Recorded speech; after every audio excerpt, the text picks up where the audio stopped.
Guys, welcome to the mining ज्ञान के channel पे आप सभी का एक बार फिर से स्वागत है। तो WCL की वैकेंसी आई है, वेस्टर्न कोलफील्ड्स लिमिटेड के द्वारा एक वैकेंसी निकाली गई है।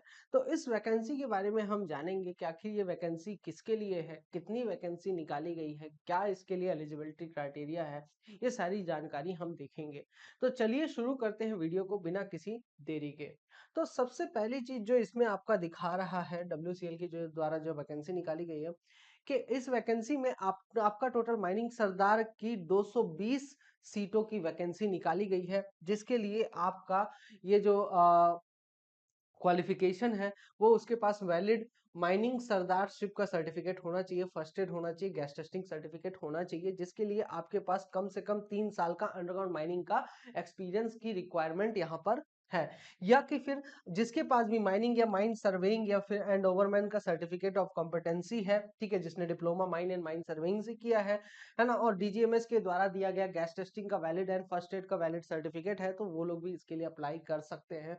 बस 3 साल का एक्सपीरियंस का रिक्वायरमेंट है, ठीक है, इसमें आपका सरदारशिप के केस में। चलिए ठीक है, ओवरमैन के केस में आपका एक्सपीरियंस का रिक्वायरमेंट नहीं है। अब ये जो एप्लीकेशन आपका दिया गया है, बेसिकली जो पोस्ट वैकेंसी निकाली गई है, ये आपका जो है तो सिर्फ और सिर्फ डिपार्टमेंटल कैंडिडेट्स के लिए निकाला गया है, मैं आपको पहले ही बता दूं। तो आपका आगे जो दिया गया है, बेसिकली कैंडिडेट्स के पास यहाँ पर अब जो भी डिपार्टमेंटल कैंडिडेट्स हैं, जिन्होंने जो भी ऑलरेडी काम कर रहे हैं, उनको जो है तो अगर आगे बढ़ना है तो उनके लिए एक अच्छा मौका ये दिया गया है।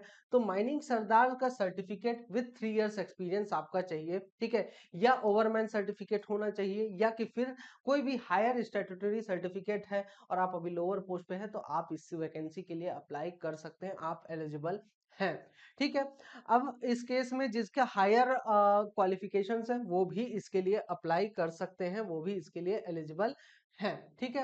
हाँ, ऐसे कैंडिडेट जिनके पास रेस्ट्रिक्टेड कॉम्पिटेंसी सर्टिफिकेट है, वो इस पोस्ट के लिए जो है तो एलिजिबल नहीं माने जाएंगे। या फिर ऐसे कैंडिडेट्स जिन्होंने अपना 6 महीने का ट्रेनिंग पीरियड कंप्लीट नहीं किया है, तो उन्हें भी इसके लिए एलिजिबल नहीं माना जाएगा। तो इस बात का जरूर ध्यान रखें, ठीक है। आपके पास जो आपका सिलेक्शन बेसिस पे यहाँ पर आपका होगा, ठीक है, बेसिकली आपका जो स्टैट्यूटरी सर्टिफिकेट है वो आपका कब आया है उसके बेसिस पर, ठीक है, किस दिन आपने स्टैट्यूटरी सर्टिफिकेट का एग्जाम पास किया उसके बेसिस पर आपका ऑर्डर, उस ऑर्डर में ही आपका सिलेक्शन किया जाएगा, है ना।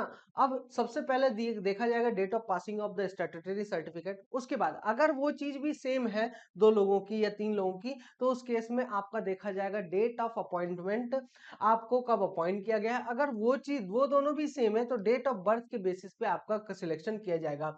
ऐसे केसेस जिसमें कि आपका अपॉइंटमेंट के पहले ही आपके पास स्टैट्यूटरी सर्टिफिकेट आ चुका था, लेकिन बाद में WCL में आपका अपॉइंटमेंट हुआ है, तो उस केस में आपका कहता है कि भले ही आपके पास कोई भी सर्टिफिकेट हो, लेकिन उस सर्टिफिकेट का जो डेट ऑफ पासिंग है, डेट ऑफ अपॉइंटमेंट ही कंसिडर किया जाएगा। उस केस में बेसिकली कंपनी में जिस दिन आपने ज्वाइनिंग किया है उसको कंसिडर किया जाएगा, डेट ऑफ पासिंग को कंसिडर नहीं किया जाएगा। इस बात का ध्यान जरूर रखें।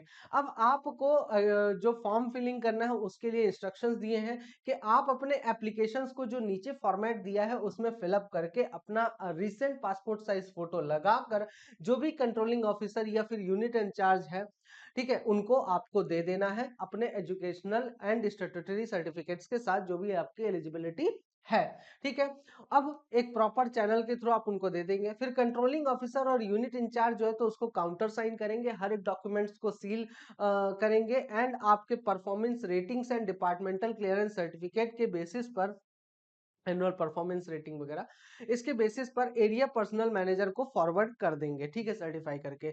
अब एरिया पर्सनल मैनेजर जो है तो इन सभी को ओरिजिनल कंप्लीट एप्लीकेशंस को इंश्योर करेगा कि सब कुछ सही है कि नहीं है, जो भी मिनिमम गुड रेटिंग होगी, ठीक है, तो उन कैंडिडेट्स को जो है तो एलिजिबल, जो भी एलिजिबल कैंडिडेट्स हैं तो जिन्होंने गुड रेटिंग परफॉर्मेंस में लिया है, तो उनको जो है तो फिजिकली उनका फॉरवर्ड कर देगा GM में, डीजीएम ऑफिस में, ठीक है।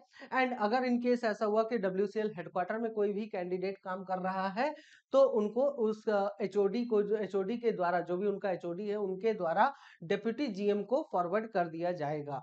फिर उसके बाद फाइनली बोलता है कि ये जो फॉरवर्डिंग का काम है ये कैसे करेंगे कि जितने भी कैंडिडेट्स का डाटा है वो एक्सेल फॉर्मेट में जो है तो आपका डिप्यूटी जीएम को भेजा जाएगा। किसके थ्रू? इस ईमेल आईडी के थ्रू जो है तो भेजा जाएगा, ठीक है। अब सिर्फ वही कैंडिडेट्स, अब सबसे इंपॉर्टेंट चीज कि वही कैंडिडेट्स इसके लिए अप्लाई करें जिनके पास, जिनका मतलब ये मन है कि मैं डब्ल्यूसीएल के किसी भी एरिया में काम कर लूंगा, किसी भी एस्टेब्लिशमेंट में काम कर लूंगा, अंडरग्राउंड हो चाहे ओपन कास्ट हो, मैं कहीं भी काम करने को तैयार हूं, तो उनके लिए ही है ये, ठीक है। And IR department, WCL headquarter में आईआर डिपार्टमेंट की जो लास्ट डेट है रिसिप्ट ऑफ एप्लीकेशन की और इसके साथ ही सॉफ्ट कॉपी की, वो है 8 अगस्त। 8 अगस्त के बाद किसी भी चीज को कंसिडर नहीं किया जाएगा। तो इसी तरह का ये था मेरा आज का वीडियो। इसी तरह की और भी वैकेंसीज के लिए या फिर जो रेगुलर बेसिस पे वैकेंसीज आती हैं उन जानकारियों के लिए आप हमारे चैनल को सब्सक्राइब कर सकते हैं एंड बेल आइकन को जब दबाना बिल्कुल भी मत भूलना। एप्लीकेशन आप डाउनलोड कर सकते हैं किसी भी एग्जाम की तैयारी के लिए। तो till then all the best and thank you so much. Good night everyone.